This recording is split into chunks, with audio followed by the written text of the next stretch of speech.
how to open an account on TD Ameritrade. Hi everybody, welcome back to our channel. In today's video I'll guide you through the steps on how you can open an account on TD Ameritrade, so make sure to watch the video till the very end.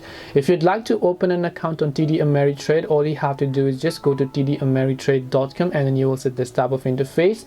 I will also make sure to drop a direct link down in the description box below. Once you come to the website, on the top right hand side you'll find still pop-up that says open new account. It might not be visible, so you might want to zoom and see it. You can just see open new account and make sure to click on the option.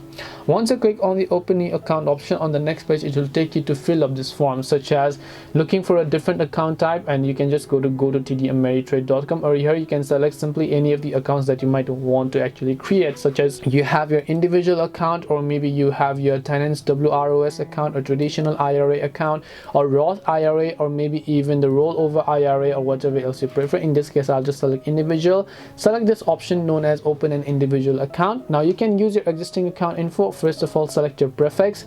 After that, make sure to enter the first name, middle name, last name, the email address, your country, the street address, the apartment or suite, or maybe a city, the state that you're currently living in. And then after you enter your state, you can also make sure to enter your zip code. Once you've done this, you can use a different mailing address. Click the yes option, and once you've done this, you'll be able to successfully go ahead and then log in to your you'll be able to successfully go ahead and finish creating your TD Ameritrade account. On the next page, it will take you to this personal information tab, where you'll be asked to enter your social security number and then your financial information, and then they're going to review it and then upload your documents and then create your user ID and security, and your Ameritrade account will be successfully created.